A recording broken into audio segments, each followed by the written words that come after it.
J'aimerais ce soir partager avec vous, comme je l'ai promis les vendredis, un sujet qui parfois porte à polémique alors qu'il ne devrait pas apporter à polémique. Je vais vous mettre un petit peu, faire monter un petit peu la sauce, comme on dit. Vous savez, il y a beaucoup de gens qui font des grimaces quand on parle de ce sujet. Mais généralement, ce qui compte, c'est pas ce que les gens disent, c'est ce que la parole de Dieu dit. Alors voici la question du soir. Peut-on être, écoutez bien, peut-on être un chrétien véritable hors de l'Église locale? Ah, vous voyez maintenant, vous comprenez? Il y a deux choses qui sont dérangeantes dans cette phrase. C'est le mot chrétien véritable et Église locale. Et les deux choses. Alors vous savez, on va essayer de vous apporter la réponse la plus claire possible, celle de la parole de Dieu. Je voudrais souligner certaines choses qui sont importantes à rappeler. Il ne faut jamais confondre, et j'aimerais vraiment que cela soit vrai, et je partage cette pensée totalement, la parole de Dieu et la théologie. Ce sont deux choses qui ne sont pas la même. La parole de Dieu, elle parle par l'écrit, au travers des prédicateurs, mais la parole de Dieu, elle est écrite. Elle est la parole de Dieu, elle ne change pas. La théologie, c'est différent. C'est l'interprétation qu'on fait de la parole par des grandes études et tout ça. Dans la théologie, il y a beaucoup de contradictions entre théologues, entre écoles de théologie. Et donc, on se retrouve avec des arguments, plus d'un côté, plus de l'autre, tout ça. Donc, la théologie, même si j'ai étudié la théologie, bien sûr, ne m'intéresse pas au-dessus de la parole de Dieu. Parce que la parole de Dieu, par contre, elle ne change pas. Si vous, des fois, vous dites, ah oui, mais c'est pas possible. Il y a des gens qui disent dans la parole, c'est comme ça. Oui, ça, c'est la théologie des gens par rapport à la parole de Dieu. Alors, comment peut-on concilier tout ça en laissant tout simplement la parole même parler ce qu'elle dit? Peut-on être un chrétien véritable hors de l'église locale? Je ne vais pas vous demander de répondre par oui ou par non, mais je voudrais vous dire que c'est un problème très, très grave. Quand des chrétiens, j'ai déjà eu toutes sortes en tant que pasteur, forcément, on est confronté à ça, toutes sortes de phrases types qui est sortie, du genre une personne qui dit « Je quitte l'église locale, mais je quitte pas le corps de Christ ». Ça veut dire quoi, ça? Ça veut dire quoi? Généralement, ce que je veux souligner par là, c'est pas la phrase en elle-même, mais c'est le cœur qui dit la phrase. Un chrétien qui dit cette phrase, ou d'autres qui sembleraient à celle-ci, pour justifier en fait sa conscience de se dire que maintenant je vais être un chrétien sans église, parce que dans les églises forcément il y a trop de choses, il y a cette église qui demande beaucoup d'argent, il y a d'autres églises qui au contraire fait des choses qu'on comprend pas, et puis il y a des gens dans l'église qui franchement ils sont pas vraiment droits, il faudrait vraiment de se poser des questions sur eux. Ah ben ce pasteur là il est bon pour enseigner, ah ben celui-là il est bon pour évangéliser, ah ce pasteur il est comme ça, et les gens donnent des titres, des positions, des étiquettes, et donc quand ils regardent l'église locale sur ce regard-là, alors ils disent non, cette église ne me convient pas, je vais la quitter pour X raisons, mais forcément on en a une, et pour se donner bonne conscience, il y a ce genre de phrase qui sort. Mais ce genre de phrase traduit une chose, un état de cœur qui est blessé, en colère, déçu. Mais ces choses-là ne sont pas considérées comme des œuvres de l'esprit. Vous voyez? Donc déjà, c'est un problème de se baser sur le négatif. Toute décision dans votre vie, à partir d'un événement personnel ou autour de vous qui est négatif, toute décision qui est prise à partir du négatif ne peut pas produire du positif. Vous savez, même si nos expériences peuvent être différentes. Alors bien sûr, le but de ce message, comprenez bien, n'est pas, et j'aimerais, il est enregistré comme on le fait parfois le vendredi, mon désir en fait, c'est de soigner les cœurs des personnes qui entendront ce message. J'espère vraiment, et j'aurai réussi ce soir, si des personnes en écoutant ce message jusqu'au bout et en méditant dessus puissent se dire, Seigneur, merci de m'avoir restauré sur ma vision de l'église locale. Vous savez, j'aimerais que tellement plein de chrétiens, mais plein de chrétiens qui ont vécu cette expérience et qui sont dehors, en écoutant ce message, puissent se réconcilier. Je vais dire une chose un peu lourde, mais se réconcilier avec Dieu. Parce que quand on se réconcilie avec Dieu, on se réconcilie aussi avec l'église de Dieu. Amen. Alors je connais aussi l'autre phrase qui dit, quand on sort une phrase comme ça, mais il me juge, on n'est pas là, on ne juge pas, on dit simplement des vérités. Et vous savez, une blessure, une égratignure, c'est la même peau que vous avez, mais quand il y a une égratignure, si on touche, elle fait mal.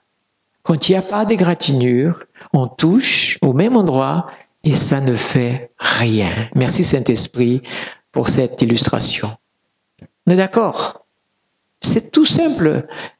J'ai depuis pas mal de temps une douleur un peu ici derrière, comme si c'était une tendinite et tout, kiné, tout ça. Je sens rien du tout. Oui, parfait. Mais ça m'arrive parfois et il faut quand même le faire, quoi. Vous avez déjà remarqué que quand vous avez mal quelque part, c'est là que vous prenez le coup. C'est un truc de fou, ça. Pourtant, elle se trouve derrière le pied, hein. Eh bien, des fois, je suis assis sur le canapé, vous savez, il y a une partie qui sort, je ne sais pas comment. Ah, c'est là, alors je vous assure, je vois des étoiles. C'est comme si je montais vers les astres plus rapide que n'importe quelle fusée. C'est terrible le temps que la douleur passe. Pourtant, si je fais ça avec l'autre pied, le même coup, il me fait presque rien du tout. Alors, comprenez que votre douleur n'est pas le fait d'un quelque jugement que ce soit, mais bien le fait de la blessure qui est en vous. C'est lui quand le coup vient dessus, des fois pour soigner une blessure, il faut la désinfecter. Et je ne connais pas de bons désinfectants qui ne brûlent pas ou qui ne fassent pas mal au moment où on veut tuer tous les microbes. Vous êtes d'accord avec moi? Donc je ne suis pas là, sincèrement. Le Seigneur, il y a quelques semaines, quand je méditais sa parole et que cela est revenu, je me suis dit, oh, ce sujet, on a tellement déjà débattu, tellement... Parfois c'est même difficile pour celui qui prêche parce qu'il se fait juger comme pas possible par les gens qui commentent après en disant, ouais, mais nanana. Et on sait ça. Mais c'est pas le but. Sincèrement, c'est pas mon but. Mais je suis là devant vous parce que le message était là pour que j'essaye encore une fois de vous le partager. Et je vous le partage devant Dieu avec beaucoup d'amour pour que votre cœur se remette en question sur votre vision, parce que c'est la vision que nous allons voir, c'est celle de la parole de Dieu. Pourtant, tous les versets, vous les connaissez. Et vous le savez, mais j'aimerais terminer une dernière chose. Qu'est-ce qui fait que quand j'entends la parole de Dieu, il y a des gens qui pleurent et se repentent devant Dieu parce que la parole leur a touché et ils renaissent. Et il y a des gens qui écoutent la même parole et qui deviennent en colère et endurcissent plus leur cœur. L'un a été touché par le Saint-Esprit, l'autre a été manipulé par le diable en personne. C'est simple, malheureux, mais c'est une réalité. Parce que la parole est la même. Pourquoi alors le résultat dans les cœurs n'est pas le même? C'est mon cœur qui refuse. Donc, je le dis vraiment dans cet amour de Dieu, une chose importante que je tiens à souligner, parce que on va le mettre aussi forcément, comme je vous ai dit dans le canal, ce message. Vous savez, quand vous entendez un prédicateur concernant l'Église qui commence à... Il peut être le prédicateur qui voudra, avec une grande assemblée, ou tout ce que vous voulez, ou alors anti-église, fondant d'autres choses, ou d'autres noms d'église. Je vais vous dire une chose. Tout prédicateur, aussi grand soit-il, n'est pas supérieur à la parole de Dieu. Amen. Vous savez, la chose la plus dure que j'ai entendue ces dernières années, c'est des fois quelqu'un un jour m'a dit, tu sais, l'église comme ça, là maintenant, avec le temple, tout ça, c'est déjà dépassé. Maintenant, c'est plutôt les cellules ou les églises de maison. Et je dis, pourquoi? Toutes les deux sont le corps de Christ quand elles travaillent avec le respect des codes de la parole de Dieu. C'est simplement ça. Mais parce qu'il y a toujours cette confrontation parfois dans le peuple de Dieu. L'Église qu'on appelle universelle, elle n'est pas visible humainement. Elle ne sera visible que quand le Seigneur viendra et que là, elle apparaîtra et chacun découvrira qui il est dans ce corps d'Église. La seule Église qui existe sur terre, elle n'est pas au singulier, elle est au pluriel dans la Bible. C'est les églises de Dieu. Dieu a une église dans le monde spirituel, parce que Dieu sonde les cœurs, il sait qui est véritablement à lui, qui est véritablement un chrétien qui obéit à sa parole et qui ne l'est pas. Et ça m'appartient pas. Le but de moi, c'est de prêcher pour que tu deviennes cet enfant, si au cas où tu ne le serais pas.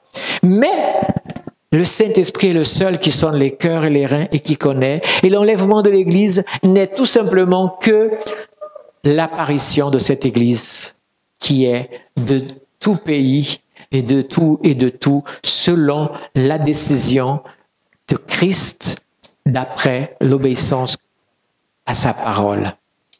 Alors, Éphésiens chapitre 4, versets 11 à 15, il est dit ceci. Alors je dis à vous, vous qui avez des oreilles, écoutez ce que l'Esprit vous dira ce soir.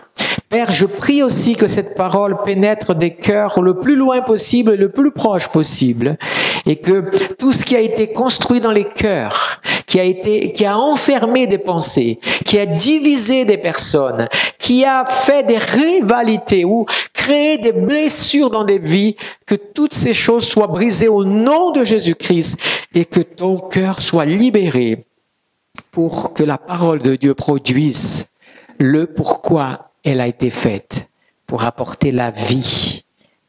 Au nom de Jésus, je prie. Amen.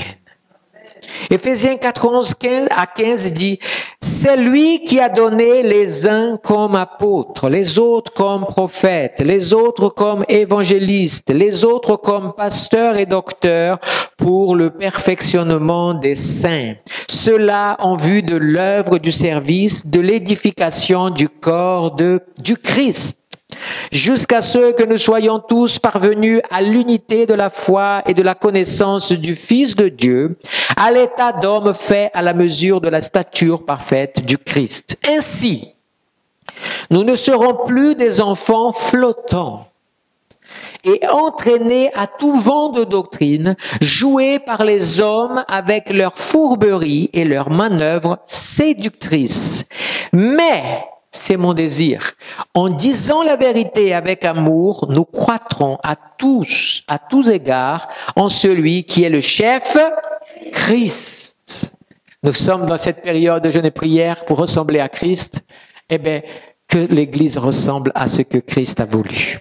Comprenons l'Église. Il a donné apôtres, prophètes, évangélistes, pasteurs, docteurs, utilisez le terme, ça s'appelle les 5 ministères. Les 5 ministères ont été donnés à qui? À l'Église. À quelle Église? Certains pourraient dire, ah mais ça c'est le ministère universel. Non, c'est bien l'Église locale. Au ciel, il n'y a pas d'apôtres, d'évangélistes. Vous voyez ce que je veux dire? Il n'y en a pas de pasteurs, docteurs, il n'y a qu'un seul, c'est le grand berger, le seul véritable berger. Docteur. On n'aura pas besoin de docteurs, c'est-à-dire d'enseignants ou de professeurs, parce que nous aurons là toute la connaissance. Donc, ça n'a lieu d'être que pour l'Église locale. ses ministères. Je ne rentre pas dans les considérations des différentes églises qui croient aux 5 ministères et d'autres qui ne le croient pas et qui utilisent que la moitié de ces 5 ministères. Ce n'est pas le but de ce message. On va y aller avec Matthieu chapitre 16, verset 18.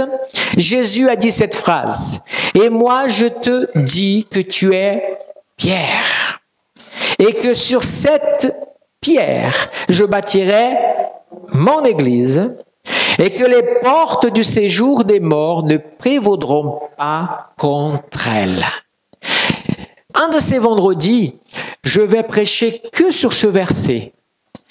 Et le lieu où Jésus l'a dit a une importance capitale pour comprendre ce verset, là où Jésus a dit. Donc je vous laisse dans ce suspense. Mais déjà, voyez, le Seigneur, il est venu fonder son église.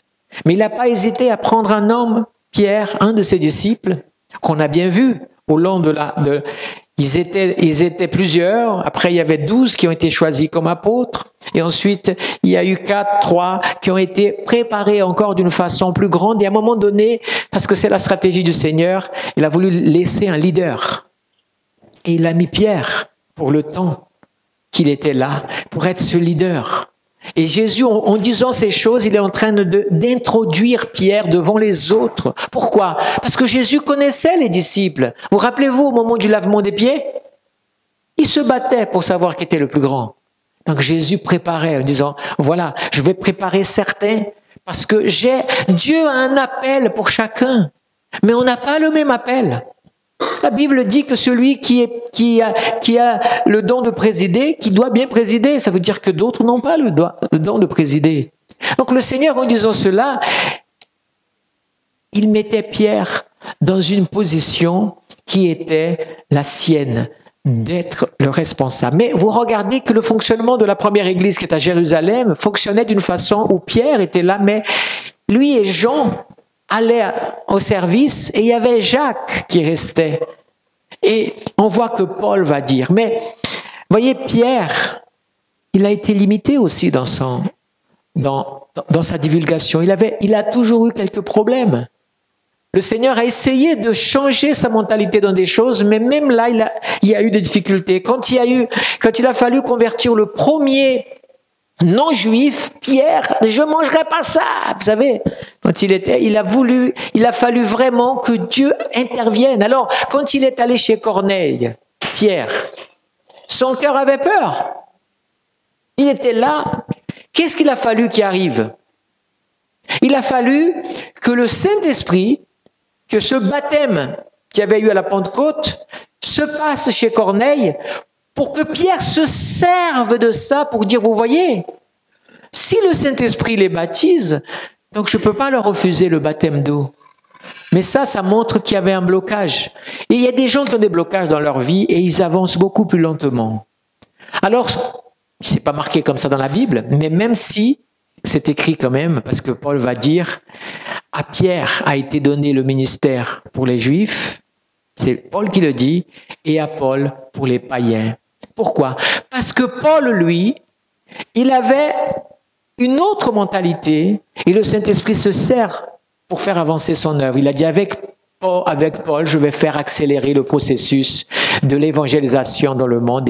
Et vous connaissez l'histoire de l'Église, de quelle manière Paul a emmené l'évangile dans tout ce bassin de la Méditerranée, en Asie mineure, un peu partout, très rapidement, en quelques années, parce que lui ne se mettait pas de frein. Lui, il montait à l'aéropage, il trouvait un moyen de parler à tous ces Grecs, de leur philosophie et de parler. Il allait dans les synagogues et parfois il était même lapidé. Pierre, lui, restait plus. Parfois, on voit que même Paul va reprendre Pierre parce que Pierre, avec les Juifs, il se comportait comme un Juif et puis avec les non-Juifs, c'était des blocages dans la vie de Pierre. Tout homme qu'il était. Ça ne l'a pas empêché d'avoir le ministère extraordinaire que Dieu lui a donné. Mais, vous comprenez, Dieu a donné à l'Église locale. Amen. Je continue cette lecture. Matthieu 18, verset 17. J'ai pris que la fin. Dans ce texte, le contexte, c'est qu'il y a quelqu'un qui désobéit à la parole et quelqu'un essaye de sauver la personne. Et la personne refuse. Et à un moment donné, c'est Jésus qui dit ces paroles. Il dit ceci. S'il refuse d'écouter, dis-le à l'Église. Et s'il refuse aussi d'écouter l'Église, qu'il soit pour toi comme un païen et un péager. C'est une image, vous voyez. L'Église a aussi. L'Église, c'est quelle Église qu'on parle là? Eh bien, la communauté qui était, au moment où Jésus disait ça, parce que c'est Jésus qui a dit ça. Je ne sais pas si vous avez percuté, mais l'Église telle que nous connaissons n'existait pas encore. Il était simplement en train d'éduquer Pierre et tous les autres sur le fonctionnement. Jésus va utiliser le terme Église ici. Ceux qui ont été enlevés, qui ont été sortis. Donc, c'est déjà mais on va voir ça plus tard. Allez, on va se promener un peu dans le livre qui raconte l'histoire, les premiers siècles de l'Église. Regardez, Actes 2, 47. Il louait Dieu et obtenait la faveur de tout le peuple. Écoutez bien ça. Et il et le Seigneur ajoutaient chaque jour à l'Église ceux qui étaient sauvés. Voyez ce verset. J'ai eu droit à un regard terrible un jour d'un pasteur. Parce que, vous savez, quand on avait la carte de membre de l'Église, ce verset, je l'ai mis. Comme on pourrait mettre n'importe quoi, j'ai mis ce verset. Quand il a lu ça, et il ajoutait, et le Seigneur ajoutait chaque jour à l'Église ceux qui étaient sauvés. Le frère, c'est comme s'il voulait me foudroyer. Parce que, non. Parce que pour lui, ce verset ne s'applique pas à l'Église locale, mais simplement à l'Église universelle. Et l'utiliser ce verset dans une carte de membre d'une Église, c'était, il ne me connaissait pas. Vous voyez ce que je veux dire? Vous voyez quand je vous parle que quand on est confronté à une éducation ou à une blessure, ou je ne sais pas ce qu'il avait dans sa vie, je ne le connaissais pas non plus, mais lui, il m'a jugé comme étant quelque chose d'abominable d'avoir osé mis ce verset dans cette carte. Sans me connaître, sans connaître le contexte de notre fonctionnement, tout ça, lui, il a condamné. Alors que quand je lis le livre des Actes, 99 passages c'est l'Église locale. Vous allez voir, on va lire pas mal Actes. Celui-ci, il s'applique à l'Église de Christ. Mais à l'époque, là, nous sommes à quelle période? Chapitre 2, 47, mes amis. Chapitre 2, 47. Il n'existait pas encore l'Église un peu partout. Il n'y avait que l'Église de Jérusalem qui venait de naître, près de 3000. Et là, l'expression, c'est l'ajouter à l'Église. Vous savez, quand une église locale fonctionne et que le Seigneur touche les gens, et vous allez voir, elle grandit. Et bien, quelle différence il y a qui s'ajoute à l'église locale? C'est l'équivalent de s'ajouter à l'église universelle. Qui peut le moins, peut le plus. Mais l'un est dans l'autre. C'est pourquoi une polémique pour si peu. Vous savez ce qui compte. Et le frère peut-être il se disait, s'il donne une carte de membre, donc on a ça en France, une carte de membre, oh là là, donc toi quand tu vas arriver au ciel, tu vas le présenter. C'est tellement petit ce genre de critique, ça n'a rien à voir. C'est une organisation simplement administrative. Ça veut dire que cette église, elle est administrativement bien organisée en termes de papier, en termes de reconnaissance de choses. Ça ne va pas plus loin. Si moi je prends ma carte de membre et je commence à me dire waouh, maintenant que je suis membre et j'ai la carte de membre, je suis, voyez, si mon cœur, là oui je pêche, là on est d'accord que je ne suis pas de taille à avoir un document qui me représente, tout simplement, ou pour une organisation. Qui a dit que l'Église devait être désordonnée, désorganisée? Où est-ce que c'est marqué? Donc voilà. On continue maintenant la lecture. On va à Actes 9, 31. L'Église, écoutez bien, était en paix dans toute où? La Judée, la Galilée et la Samarie. Vous avez vu? Donc on parle de quoi? De l'Église locale dans les 3 endroits. Elle s'édifiait, marchait dans la crainte du Seigneur et progressait par l'assistance du Saint-Esprit. Qui est-ce que le Saint-Esprit est en train d'aider à progresser? L'Église locale. Alors, je vais ouvrir une parenthèse que les textes plus tard vont répondre. Oui, mais cette église-là, elle était certainement parfaite. Et c'est pour ça qu'elle est mise en avant comme ça, parce que c'est le début. Ah, que toutes les églises aujourd'hui, si elles pouvaient être comme était l'église du 1er siècle, ou du livre des Actes, ce serait fabuleux. C'est un manque de lecture. Dans le livre des Actes, il y avait déjà beaucoup de choses dans l'église qui n'étaient pas glorieuses. Elle n'était pas plus parfaite que ça. Déjà, chapitre 5, Ananias et Saphira sont morts devant l'église, quoi. Ça montre bien qu'il y avait déjà des chrétiens qui n'étaient pas aussi convertis qu'ils auraient dû être. Donc c'est tellement triste d'idéaliser l'église en voulant que l'église locale soit l'église la plus parfaite. C'est pas notre rôle. Le rôle d'un pasteur n'est pas de sauver les chrétiens. C'est de les éduquer à la parole de Dieu de la façon la plus honnête possible à la parole de Dieu. Le salut, il vous appartient à vous. Si vous êtes un vrai chrétien, vous monterez. Si vous êtes dans l'église avec votre carte de membre et vous êtes un mauvais chrétien, vous et la carte et tout ce que vous avez restera. Ça, c'est pas là. Dans votre cœur qui a besoin d'être restauré d'après la parole de Dieu. Amen. On va aller dans Acte 11, verset 26. Et après l'avoir trouvé, il le conduisit à Antioche. Pendant une année entière, ils participèrent aux réunions de l'Église et enseignaient une foule assez nombreuse. Ce fut à Antioche que pour la première fois les disciples furent appelés chrétiens. De qui parle-t-on? On parle tout simplement d'un certain Bar qui est allé chercher Paul. Barnabas. Il est allé chercher Paul et Paul s'est laissé conduire par lui. Ils sont allés habiter à la ville d'Antioche et pendant une année, qu'est-ce qu'ils ont fait? Ils se sont réunis, gloire à Dieu, aux réunions de l'église et ils ont contribué pour que cette église grandisse tellement que pour la première fois on dit waouh, les chrétiens. L'église de Jérusalem n'avait pas réussi ça, ni celle de Samarie, mais celle d'Antioche, oui. Elle est devenue l'église locale de l'apôtre Paul. C'est à partir d'elle, on va voir tout à l'heure, qu'on va lui imposer les mains et l'envoyer comme apôtre. C'est le terme missionnaire, envoyé. Et chaque fois qu'il viendra de voyage, on le lira dans des textes, il revient à cette église et il rend compte à cette église. Le grand Paul, il avait une église. Le grand Paul, une église locale. Et il en a fondé d'autres églises locales. Et quand il écrit les épîtres, on voit encore qu'il y a un enseignement et c'est toujours l'église locale. Même quand nous sommes dans les années 60 du 1er siècle et qu'il y a déjà des églises partout, on parle toujours des églises au pluriel ou de l'église à tel endroit. Mais vous allez voir que ça va crescendo tout ça. Alors, Acte 12, regardez ce passage, ça va se passer avec Pierre. Acte 12, versets 1 et 2. C'est quand Pierre est en prison et que l'ange le délivre, ok?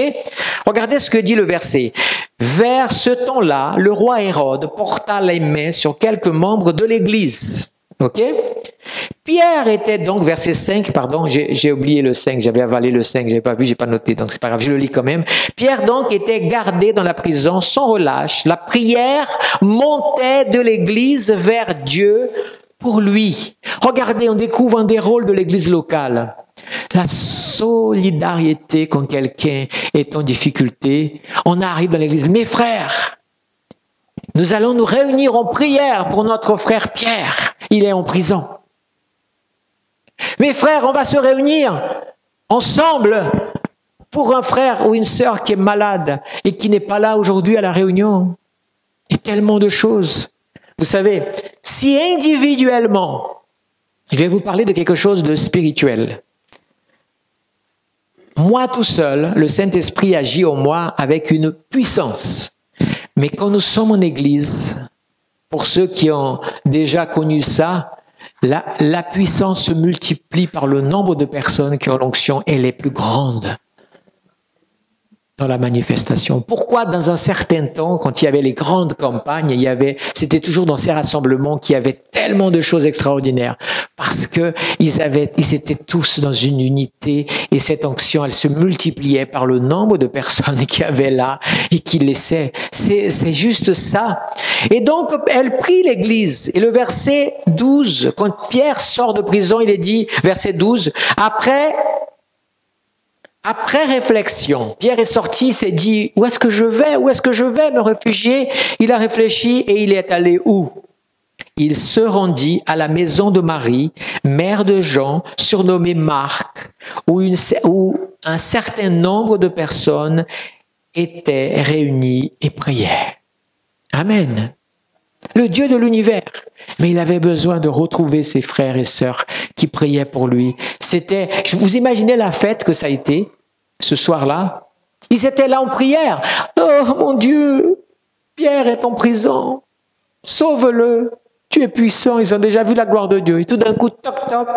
C'est tellement surprenant que la jeune fille qui a ouvert, elle n'a même pas dit de rentrer, elle allait courir. Hey, qu'est-ce qu'il y a? Je respire, bois un verre d'eau. Pierre est là, elle a dit, mais non, il est en prison. S'il est là, ils ont... Oh. Le chapitre se termine là parce qu'ils ont passé une nuit de fête. C'est le témoignage, la joie. Vous imaginez la joie que ça a été? Est-ce que vous avez déjà vécu ça? Vous êtes en train de prier pour quelque chose? Vous vous sentez seul, puis d'autres se joignent à vous, et puis tout d'un coup, vous vous sentez fortifié, et tout d'un coup, la réponse vient. Ce n'est plus que ta joie, c'est la joie de tous. Et c'est une joie immense. Vous comprenez pourquoi? Voilà. Acte 14, 23, il est dit, ils firent nommer pour eux des anciens dans chaque église, et après avoir prié et jeûné, ils les recommandèrent au Seigneur, en qui ils avaient cru. Voilà le verset 27. Après à leur arrivée, ils réunirent l'église et rapportèrent tout ce que Dieu avait fait avec eux et comment ils avaient ouvert aux païens la porte de la foi. C'est un compte rendu de missionnaires qui raconte comment la mission a été. Cette mission qui avait envoyé ces hommes était heureuse de recevoir les nouvelles de ces hommes. Je vous ai parlé de l'église d'Antioche qui avait envoyé les retours qui s'étaient passés. C'est quelque chose quand même qui fait partie de la vie de l'église. J'accélère un petit peu. Acte 15, versets 3 à 4. 22 et 42, il est dit, eux donc, accompagnés par l'Église. Regardez, qu'est-ce que c'est que ça? Eux accompagnés de l'Église. Ça veut dire que tous les chrétiens les ont accompagnés? Pas du tout.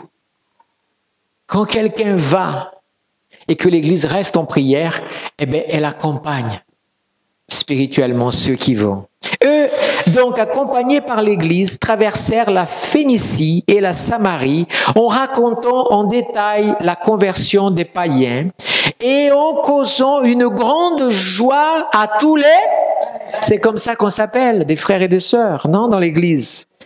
Arrivés à Jérusalem, ils furent reçus par l'Église, les apôtres et les anciens. Donc, bien, ils sont bien locaux.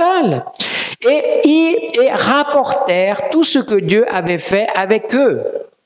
Alors, il parut bon, écoutez bien ça, il a paru bon aux apôtres, puisque ce sont les chefs locaux, aux anciens, ceux qui ont été mis pour servir et pour seconder aussi, ainsi qu'à l'Église entière. Cette Église entière, c'est pas l'Église divisée. Ah non, moi je suis pas d'accord pour ça. Moi je parle on fait une assemblée générale, on est divisé et puis tout d'un coup, puisque ma décision n'a pas été prise, je fais dans une autre église, vous voyez? Non, ici, c'est le but de l'église, c'est de savoir discerner, prendre les bonnes décisions et le faire ensemble, l'église entière. De choisir parmi eux d'envoyer à Antioche avec Paul et Barnabas, Jude appelé Barsabas et Silas, hommes estimés, et ils traversaient la Syrie, la Cilicie et affermissant les églises. Toujours, qu'est-ce qu'ils faisaient? Ils ont été envoyés, ceux-là n'ont pas été envoyés pour évangéliser, mais pour édifier les églises qui croissaient. C'est pour ça qu'il y a des apôtres, il y a des pasteurs, il y a des docteurs, il y a des évangélistes, il y a des prophètes, parce que chacun de ces ministères a une fonction que Dieu a donnée pour qu'ils fassent quoi? Servent l'église du Seigneur. Amen. On va continuer encore. On est à Acte 16. Verset 5, les églises se fortifiaient dans la foi et augmentaient en nombre de jour en jour. Voyez l'augmentation des nombres. Rappelez-vous du verset d'avant. Les églises se fortifiaient et pourtant on dit elles augmentaient de jour en jour. Pourquoi elles augmentaient? Parce que le Seigneur ajoutait à l'église ceux qui étaient sauvés. C'est pas choquant. C'est simplement une réalité mathématique. Il ajoute. Il était 3000, un coup ils étaient déjà 5000. Même le livre des Actes fait des comptabilités sur la croissance, les débuts de croissance de l'Église. C'est pas ce qui est le plus important, mais c'est là-dedans. On va à Actes 18, 22, il est dit d'Éphèse, il fit voile pour débarquer à Césarée. Il monta saluer l'église, puis il descendit à Antioche. Voyez, Paul, le premier voyage de Paul, fait un voyage totalement d'évangélisation. Mais pourtant, il trouva des chrétiens ici et là qui avaient besoin d'être juste recalibrés dans la parole, comme ceux qui ne connaissaient pas encore le Saint-Esprit, par exemple. Donc, ça fait partie.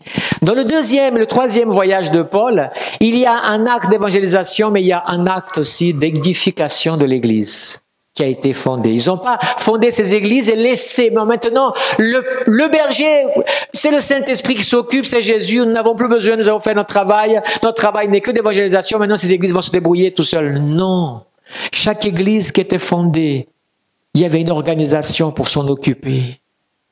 Et puis après, il s'en occupait. Paul dira à Tite, mets des anciens dans chaque église. Ensuite, Paul dira, mets des diacres aussi, des diaconesses aussi, pour que l'église puisse avoir tout l'appui dont elle a besoin, d'hommes et de femmes qui ont des qualités pour faire avancer l'œuvre de Dieu et que l'église locale grandisse. Tout le monde sait que quand l'église grandit partout, c'est le corps du Christ qui grandit partout. Quand l'église diminue, le corps du Christ diminue aussi. Quand l'église passe par un scandale, c'est le corps de Christ qui est blessé aussi. Jésus lui-même ne rentre pas dans ces considérations-là. Pourquoi nous, on le ferait? Acte encore 20. Regardez ce passage, il est quand même pas mal ce passage. Prêtez attention à ce verset. Nous sommes au chapitre 20. Paul sait déjà qu'il va prendre la direction de Jérusalem et qu'il est déjà dans la dernière ligne droite vers plus tard aller à Rome et tout ça. Regardez ce rassemblement ici. Cependant de Milette, Paul envoya chercher à Éphèse les anciens de l'Église. Verset 28. Prenez donc garde à vous-même. Regardez ce qu'il dit aux anciens. Et à tout le troupeau au sein duquel, regardez, le Saint-Esprit vous a établi évêque pour faire, écoutez bien, être quoi? L'Église de Dieu. Ah, ça c'est pas mal si on analyse bien. Les expressions qui sont ici, c'est que c'est le Saint-Esprit qui a donné la capacité, puisque c'est lui qui a établi ces ministères. Et on parle ici des églises locales, puisqu'il s'agit d'églises, mais on utilise l'église de Dieu. L'église locale est l'église de Dieu. Amen. Elle est simplement l'église qui est visible, parce que l'évangile doit être visible. La modification doit être visible dans ma vie. Quand je me convertis, s'il n'y a pas de changement dans ma vie, je ne suis pas converti. Même si vous n'aimez pas que quelqu'un vous le dise, mais c'est les fruits ou les non-fruits qui parlent à ma place. L'Église se rate, bien sûr qu'elle se rate, avec toutes les bêtises et toutes les choses parfois même horribles qu'il peut y avoir en son sein. Mais ça n'invalide pas le projet de Dieu pour l'Église. Simplement, des églises tombent, parfois créent des dégâts, mais elles rendront compte aussi, comme les pasteurs rendront compte de cela. Mais elle ne va pas invalider. Dans un couple, Un conflit dans un couple ne va pas invalider le mariage. Ça invalide le mariage. Le couple se querelle, ne s'entend pas un moment, tout d'un coup, on divorce. Ça, c'est la facilité. Non, ça n'invalide pas le mariage. Les enfants que tu as eus, tu as rêvé que les enfants soient comme ça, comme ça, comme ça, et puis tout d'un coup, ils sont complètement à l'envers de ce que tu avais rêvé. Ça ne va pas invalider que ce sont tes enfants quand même. On est d'accord ou pas? Pourquoi l'Église? Parce que certaines églises ont des problèmes, parfois sont mal gérées. Ça peut arriver que ce soit des personnes qui sont à la tête et qui n'ont pas un appel, ils sont allés au désir et tout ça. Toutes les choses peuvent arriver à l'Église. La preuve que l'Église est bien humaine, parce qu'elle est composée d'humains qui sont en mode transformation encore. Pourrait-on voir l'Église avec les yeux de Christ, qui est plein de compassion? Comme il a compassion pour nous. Moi, je pêche, je me repens devant Dieu, le Seigneur vient et il me relève. L'Église, elle peut s'écrouler à cause de scandales ou de choses qui est triste, malheureux. Ça crée des dégâts dans les vies. Mais si on sait se repentir et se corriger, est-ce que le Seigneur ne la relèvera pas? Parce que c'est le Seigneur et parce que c'est son troupeau. Oui, c'est comme le Seigneur, il a des enfants. Commençons dans l'Ancien Testament, Israël. Quel peuple rebelle! Ils ont des oreilles pour entendre et n'entendent pas, des yeux pour voir, ils ne voient pas. Allez, Babylone, viens ici. On va les faire passer par des épreuves pour voir s'ils se convertissent. Rien à faire. Le Seigneur était déçu de son peuple. Mais son peuple n'a jamais été invalidé par lui d'être ses enfants. C'est vrai ou pas? L'Église est comme Israël. Pareil, un peuple parfois rebelle, divisé, conflictuel, pécheur. Ça n'invalide pas que Dieu compte sur sa correction, sur sa réparation pour louer son nom, pour devenir ce que son cœur désire. Amen. L'Église locale. On bascule chez Romains. Épître aux Romains, chapitre 16, versets 1 et 16. Écoutez ceci. Je vous recommande Phébé, notre sœur qui est diaconesse de l'église à Sancré. Il ajoute, saluez aussi l'église qui est dans leur maison. Saluez Épaïnette, mon bien-aimé, les prémices de l'Asie pour Christ. Saluez-vous les uns les autres par un saint baiser. Et là, Paul dit, en signant, toutes les églises du Christ vous saluent. Quand même pour certains, c'est une phrase qui pourrait sonner faux. Toutes les églises. Mais Christ n'est. Comment ça, toutes les églises de Christ? Oui, parce qu'on parle des églises locales.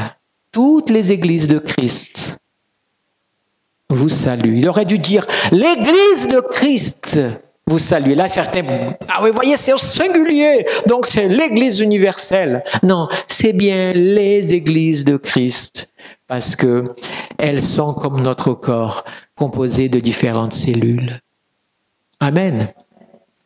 L'image que Paul dit à 1 Corinthiens quand il parle dans le chapitre 12 du corps de Christ et qu'il dit que le corps de Christ est composé et qu'un ne doit pas dire que moi comme je suis au pied, je suis moins important que celui qui est à la tête, etc. Vous voyez cette analogie qu'il fait? Il est en train de parler au quoi? C'est qui le corps de Christ? C'est pas un chrétien. C'est les chrétiens dans une église locale ou les églises locales dans l'ensemble de l'église. Un corps qui parfois, comme ses disciples, est-ce que les disciples de Jésus ne lui ont, merci encore au Saint-Esprit pour ce rappel, les 12 apôtres. Ils ont tout fait pour décevoir Jésus. J'ai l'impression que Jésus sur la croix, quand il a regardé, il a dû dire, c'est pas gagné, hein. Et pourtant, il a cru en eux jusqu'au bout. Les erreurs. Le Pierre qui a trahi Jésus. Sa trahison n'a pas invalidé le projet de Dieu dans sa vie. Ton erreur n'invalidera pas Dieu. Il suffit que tu saches te repentir et que tu reviennes au Seigneur. L'erreur d'une église n'invalide pas cette église si elle sait se corriger et rechercher à réparer et à marcher dans la droiture. C'est simple. Pourquoi? Parce que le projet de Dieu ne s'arrêtera pas à cause de mes fautes et il ne réussira pas que parce que je suis meilleur. Il réussira parce que le Saint-Esprit est dans le contrôle de toute situation. Amen. Alors, je finis. Juste, il y a encore 3 pages et puis après on aura fini. Non, je vous assure qu'on va aller tout simplement. 1 Corinthiens, chapitre 1er, verset 2. Ça me plaît de vous lire 1 Corinthiens particulièrement, parce que c'est une église à part. Voilà ce que dit Paul. À l'église de Dieu qui est à Corinthe. Il a écrit, écoutez-moi bien, c'est très important. Paul a écrit une lettre pour une église. Ces lettres, très souvent, étaient lues dans d'autres églises aussi, parce qu'on profitait du message de l'apôtre pour bénéficier de tout ce qu'il enseignait. Mais la destinataire est Corinthe. Mais ça se trouve aujourd'hui dans la Bible, et toutes les églises sont édifiées pour la lettre qui a été adressée à l'église de Corinthe. Vous avez déjà pensé à ça? C'est pas marqué ici à l'église de Bethel, Ajaccio, non, c'est à Corinthe. Mais le message de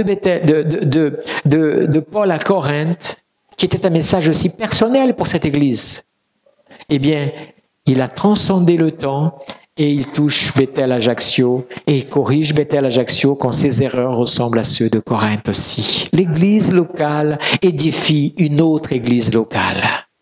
Amen. Gloire à Dieu. Alors il dit à ceux qui sont, voilà ce qu'il dit, à l'église qui est à Corinthe, à ceux qui ont été sanctifiés en Christ Jésus. Chacun dans l'église se reconnaît s'il est sanctifié ou pas. Et quelqu'un qui entend ça, il dit, oh là là, je suis dans l'église de Corinthe, mais je suis pas très saint, Seigneur, je vais me sanctifier. Hop, déjà réussi. Celui qui est déjà saint, gloire à Dieu, mais fais attention pour ne pas tomber. En Christ Jésus, appelés à être saints, nous sommes tous appelés. Et à tous ceux qui, en quelque lieu que ce soit, donc là ça nous concerne, vous voyez, nous sommes, quelque lieu que ce soit, nous sommes dans une île qui s'appelle la Corse, et quel que soit, invoque le nom de notre Seigneur Jésus-Christ, leur Seigneur et le nôtre. 1 Corinthiens 10, 32 dira ceci, « Ne soyez pas une pierre d'achoppement ni pour les Grecs, ni pour les Juifs, et écoutez bien, ni pour l'Église de Dieu. » C'est valable aujourd'hui. Il y a des chrétiens qui sont des pierres d'achoppement par leur mauvais témoignage.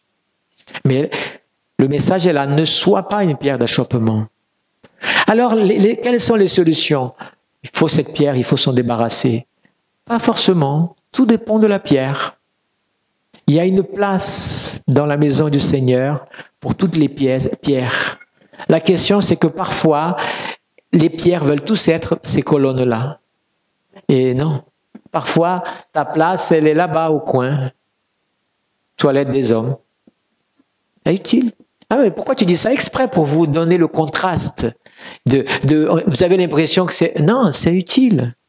C'est utile. Imaginez une église tout d'un coup qui a mangé la même chose et se sent mal. Ils courront tous vers les toilettes. Et on sera tellement heureux d'avoir les toilettes dans l'église. C'est une comparaison imagée pour vous dire qu'il n'y a pas de choses qui ne soient pas importantes. Simplement, il faut accepter que cette colonne, elle est belle. Bon, c'est vrai que ça a été fait à la façon moderne, donc ça n'a pas... Mais c'était à l'époque de Paul. D'ailleurs, Corinthe, il y a 3 types de chapiteaux de colonnes. Il y a un modèle qui est un des plus beaux d'ailleurs, c'est celui de Corinthe, qu'on appelle Corinthe, parce qu'il est bien taillé et tout. Donc pareil, des fois le Seigneur veut te mettre dans ce mur-là, mais ce mur, il faut que la pierre soit taillée d'une certaine manière. Mais toi, tu veux rester à ta forme, à toi, et cet esprit. Tant que tu seras là, tu pourras pas rentrer là. Mais moi, je vais rentrer là. Alors laisse-moi te tailler pour que tu rentres bien dans la place qui doit être la tienne. C'est l'image qu'on doit comprendre de la place du chrétien dans l'Église. Tous ne peuvent pas chanter, tous ne peuvent pas prêcher, tous ne peuvent pas diriger, mais tous ont quelque chose à faire. Il suffit de découvrir avec le Saint-Esprit la vocation que tu as pour le Seigneur. Amen. 1 Corinthiens 11, verset 16. Si quelqu'un se plaît à contester, nous n'avons pas cette coutume dans l'Église de Dieu, ok. Bon, on va passer le verset 11, ça va parler du désordre. L'église de Corinthe était une église où il y avait le désordre à la Sainte Seine. C'était une église tellement en désordre qu'il a fallu que Paul écrive sur la Sainte Seine, ce qui a donné un petit peu une nouvelle vision de ce qu'on appelle la communion. Pourquoi? Parce qu'au départ, c'est parti d'un désordre. Les gens, ils avaient l'habitude chez les Juifs de célébrer la Pâque avec un vrai repas. Et puis les Grecs et tous les autres ont voulu faire, mais en ajoutant tout un autre qui était le repas païen et c'était devenu un peu n'importe quoi. Il a fallu que Paul dise, allez, on va peut-être célébrer d'une autre façon parce qu'il faut quand même que vous compreniez que ça peut pas être comme ça. Paul est en train d'éduquer l'Église à utiliser une forme différente de ce qu'on appelle la communion, d'autres appellent l'Eucharistie, ce moment qui est le moment du pain et de la coupe. Même ce moment-là, qui est tellement établi par Jésus, il a été quand même codifié pour la partie nécessaire que Paul avait à donner là-dessus.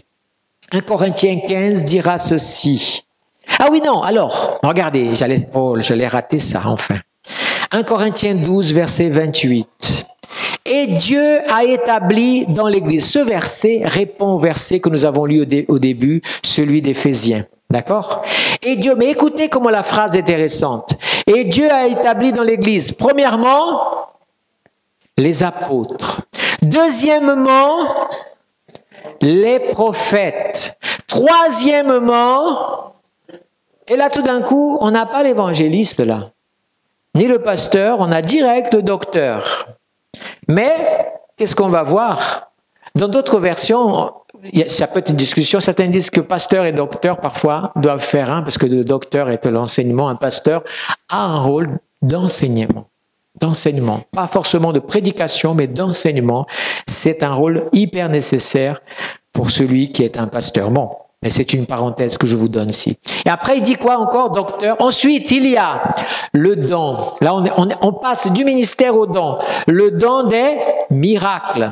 Puis, les dons de guérir. Et, c'est pas fini, de guérir, de secourir, pardon, de gouverner, de parler diverses sortes de langues.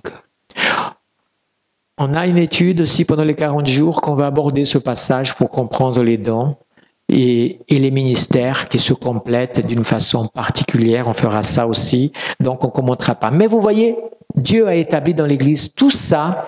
Il a établi pour l'Église, et c'est l'Église locale. Nous sommes pour l'Église de Corinthe ici. Regardez ce que Paul va dire dans 1 Corinthiens 15, 9. Il va dire, car je suis moi le moindre des apôtres. Regardez ce que Paul dit, comment Paul se mesurait par rapport à l'Église. Il dit ceci, je ne mérite pas d'être appelé apôtre parce que j'ai persécuté l'Église de Dieu. De quelle Église il parle? Aussi de l'Église locale.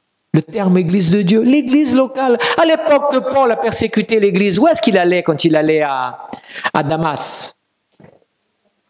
Persécuter une Église locale.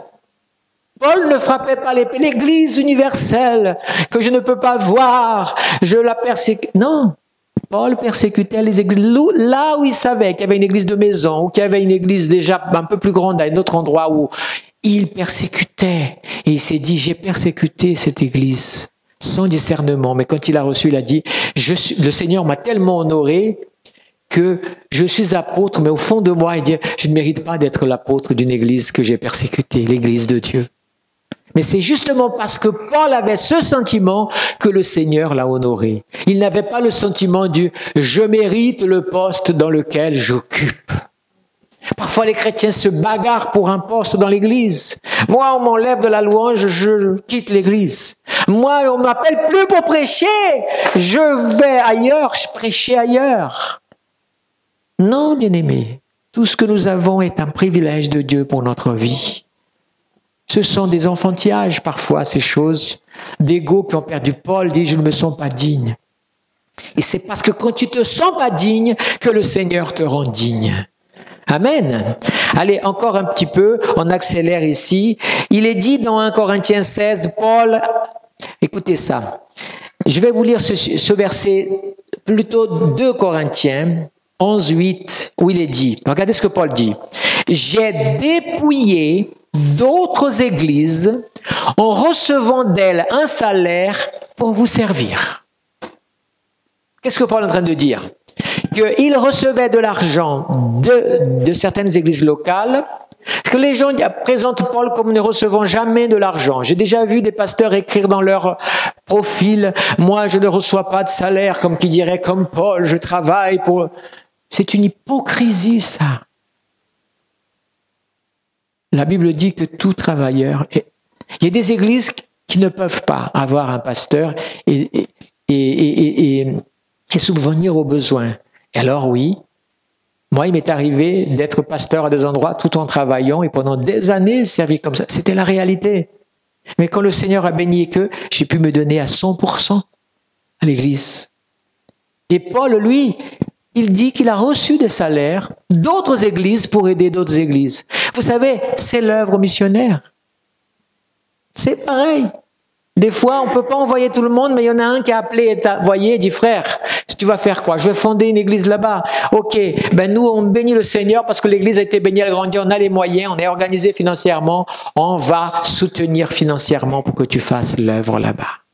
Paul, il a dit, j'ai dépouillé des églises. C'est une expression forte, mais pour parler, l'église locale aide les autres églises locales. L'église locale sert de modèle pour d'autres églises. Elle aide d'autres églises, comme elle peut être aussi une pierre d'achoppement pour d'autres églises.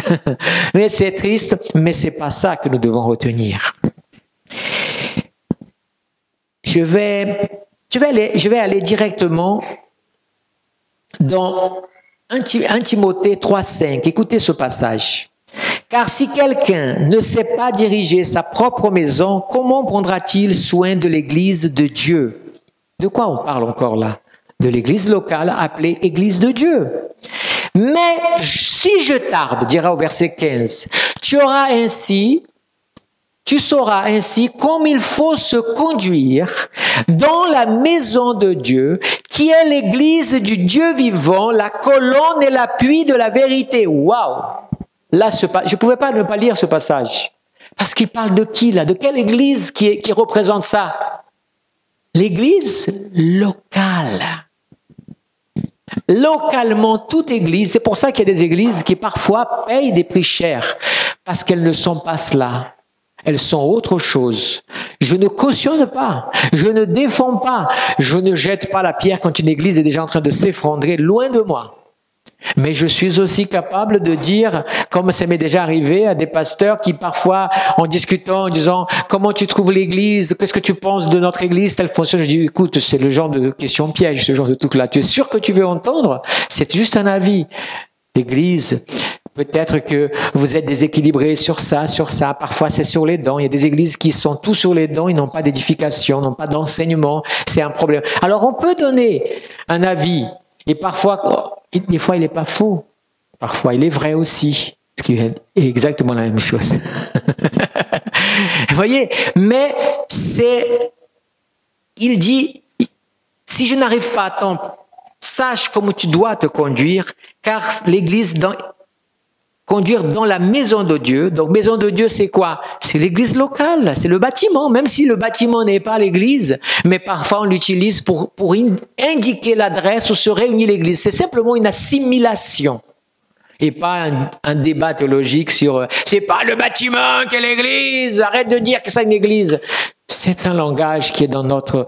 Là aussi, les gens parfois s'embêtent à faire. On le sait très bien que l'église, c'est pas ce bâtiment avec cette colonne, mais bien vous qui êtes le corps de Christ. Amen. Mais là, Paul dit se conduire dans la maison de Dieu, qui est l'église du Dieu vivant, la colonne et l'appui de la vérité. Waouh! Ça, c'est l'église locale vue par les yeux de Paul. Et enfin, je vais terminer, si vous voulez bien, en beauté.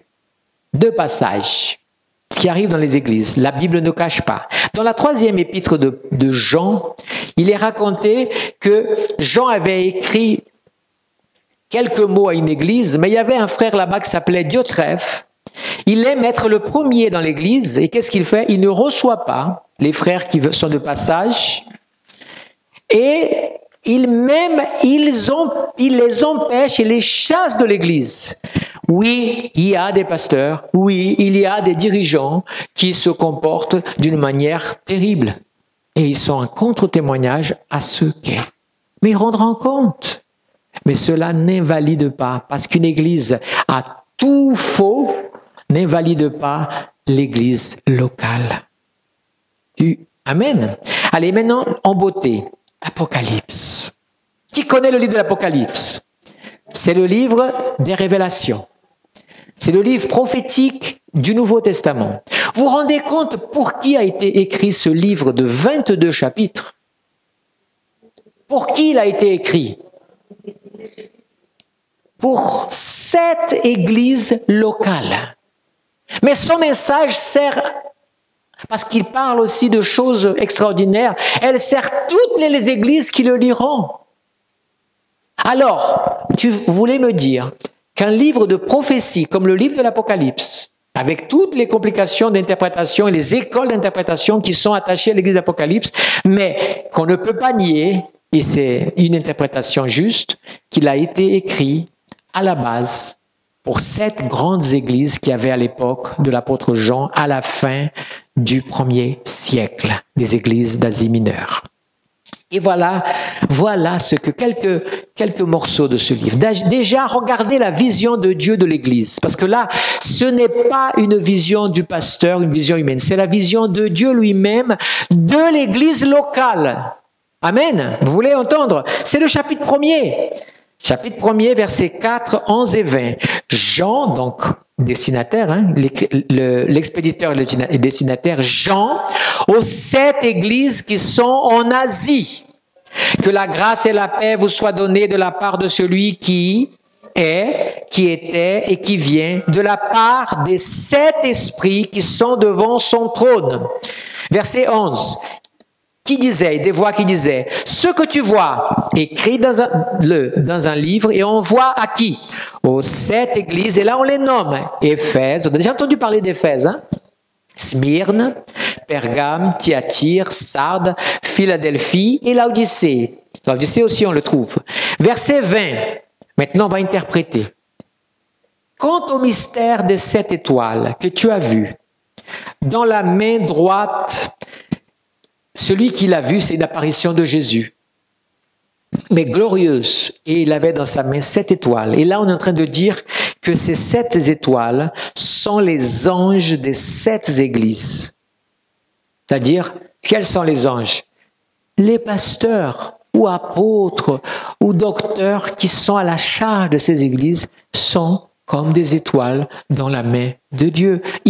Pourquoi? Parce que le terme étoile et ange s'associe dans bien des situations aussi. Voilà, interprétation spirituelle d'une réalité terrestre.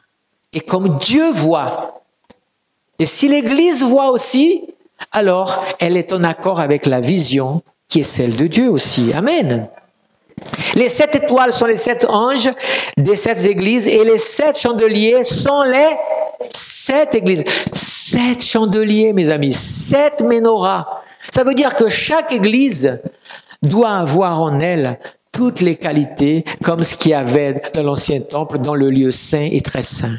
Toutes ces valeurs spirituelles du sacrifice, de la parole, du Saint-Esprit et de la prière. Sauf que, voilà, 7 églises. C'est beau, non? C'est l'église locale.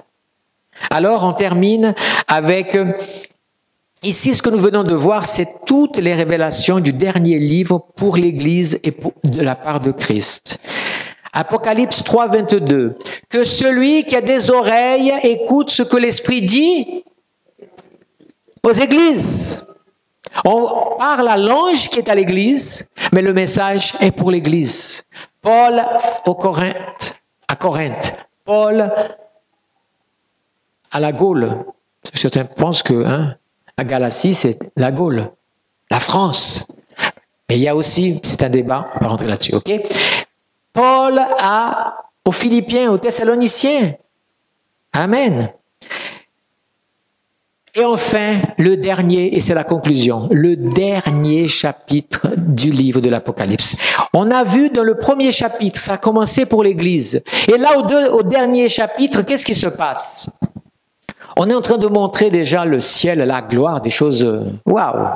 Il dit comment? Verset 16. Moi, Jésus. C'est pas moi, Douglas, là, c'est moi, Jésus. J'ai envoyé mon ange pour vous attester ces choses dans les églises. Dans les églises. Moi, Jésus, je vous ai envoyé mon ange pour attester ces choses dans les églises. Jésus, on sait qui c'est.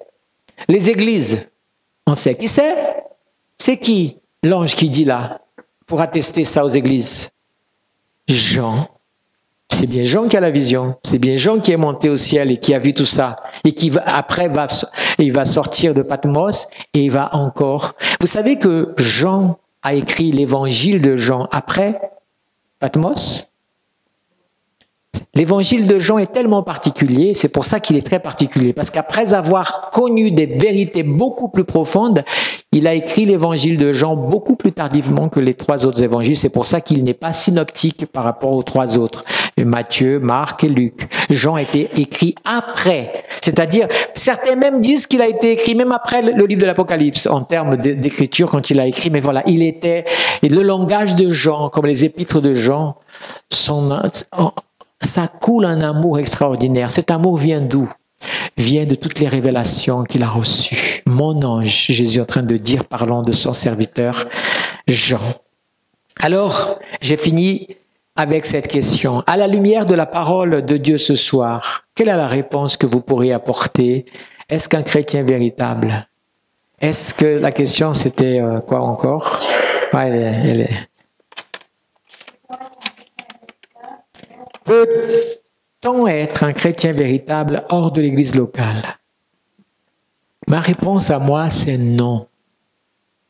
C'est non. Tu peux être un chrétien, être chrétien, le mot véritable, c'est en accord avec la parole de Dieu. Après, tu peux t'appeler chrétien. Mais si tu fais à ta manière, le monde que nous vivons aujourd'hui, et c'est ma conclusion, est un monde tellement terrible de confusion. Combien de chrétiens, à cause de leur orgueil, je me fais pas d'amis, je sais bien, mais il y a bien longtemps que j'en cherche pas à en faire sur ce terrain-là.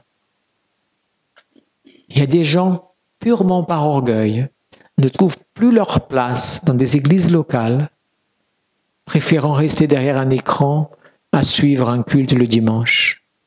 Parfois, prenons la Sainte Seine tout seul chez eux. Bien-aimés, je me préoccupe de l'état de ces âmes-là, sincèrement. Je ne les juge pas, j'ai de la compassion, de la tristesse qu'ils en soient restés à ce niveau-là. Parce que c'est l'ego. Ou alors ils ont été trompés, ça arrive aussi. Il y a des chrétiens qui ont été trompés parce qu'ils ont été mal enseignés. Et ceux qui les ont enseignés, qui rendront des comptes beaucoup plus graves là-dessus. Notre rôle, c'est pour ça que l'Église, elle n'est pas parfaite, mais c'est très bien qu'elle soit pas parfaite. Parce que tous les imparfaits ont leur place dans l'Église.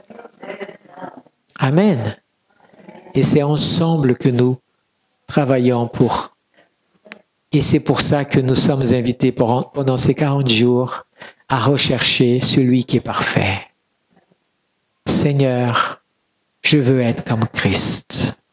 C'est le but de notre jeûne et prière, 40 jours de jeûne pour développer mon identité en Christ.